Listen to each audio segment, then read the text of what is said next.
The reason your desire isn't fulfilled is that you're still operating from the same old identity. You can set your next goals and create better plans. But if you're approaching life as the same person you have always been, you'll keep creating the same outcomes. Most people already know what they should be doing. They have written the goals, built the vision boards, and planned everything out. The real challenge begins when it's time to take action. That's when self-doubt, procrastination, and self-sabotage show up, not because you're incapable, but because your identity is pulling you back towards what's familiar. So this time, instead of focusing on what you want to achieve, focus on who you need to become. Before you take the first step toward a goal, start becoming the person who naturally achieves it. You don't have to keep chasing the person you want to become. You slowly become them through the way you live each day. It's somebody you need to embody. Identity is the invisible blueprint that guides your life. It's a collection of beliefs, habits, and stories you have accepted as true about yourself. The way you see your story affects your behavior, for better or worse. So I think you already have understood that the real game changer is identity. So in order to create your new identity, which will give you the desired result and fulfill your goals, let's start with the first step. Before you ask, who do I want to become? Ask yourself, what beliefs are keeping me stuck? What habits keeps those beliefs alive? Which aspects of my identity are holding me back instead of helping me grow? Make a list of the labels and stories you have been carrying around. Things like, I'm bad at mathematics, I'm bad with money, or I'm not confident enough. These are not permanent truths. They are only stories that have become comfortable within you. The problem is that once you remove those stories, you create a gap. And unless you intentionally fill that gap with something better, the old identity usually comes rushing back. That's why the next steps matter so much. When people say I want to get fit, they are talking about a goal. Goals live in the future. Identity is different. It's about who you're becoming right now. The real question shouldn't be, what do I want? It's who would I need to be for that life to feel effortless and real. The focus shifts from chasing results to becoming the kind of person who produces them. That's the power of identity. When you start seeing yourself in a new way, your mind begins noticing opportunities that fit the new version of you. So choose one area of your life and ask, what type of person naturally achieves what I want?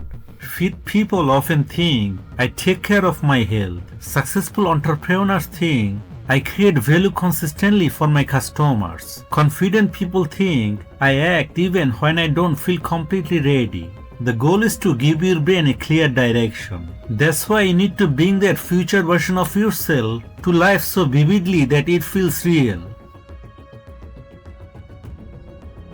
When you're creating a new identity, being unclear doesn't work. You need a specific idea about who you want to become. For example, what does that person do first thing in the morning? How does he handle setbacks? What behaviors feel natural to him? Imagine your future self is a disciplined learner. He treats mistakes as information, not proof that he is incapable or unworthy. The more clearly you can see this person, the easier it becomes for your brain to start acting like him. But then something bad happens. You wake up the next day, try to act like this new person, and suddenly feel fake.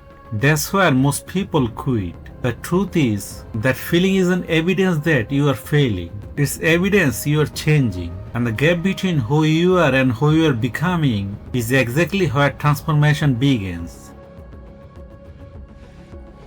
Your identity gap is the space between the person you want to become and the actions you are taking today. Take an honest look at your days. What story do your actions tell? If you want to be someone who learns and grows, but most evenings disappear into endless scrolling, the gap becomes obvious. And that's a good thing. Once you see the gap, you know how to fill it. That's where the next step comes in. Every habit is like casting a vote for the person you are becoming. That's why you need to ask a simple question to yourself. What action would my future self do regularly? And do your daily action accordingly. A writer writes, even on uninspired days, a disciplined person keeps their commitments to themselves. A great athlete practices even on days he doesn't feel like it. You don't have to make a huge change once. Big bursts of effort don't change identity nearly as much as consistent action does. What matters is sending your brain the same signal over and over so that it feels, this is who I am.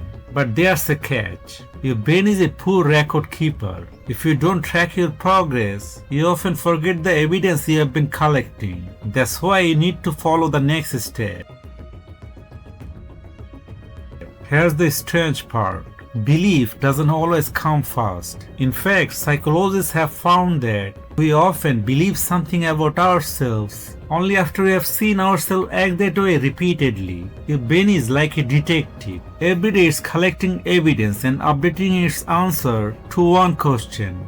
Who am I? That's why I want you to spend a few moments each night asking, what did I do today that matches the person I am becoming? What evidence did I create? Your evidence could be studying with distraction for an hour, facing a difficult conversation, getting up when your alarm rang. Every action is another vote for your new identity. And as those days stack up with that action, the evidence gets louder and louder. But there's one problem. Even with all that proof, you can still sabotage yourself through something most people never notice. And that's why the next step matters.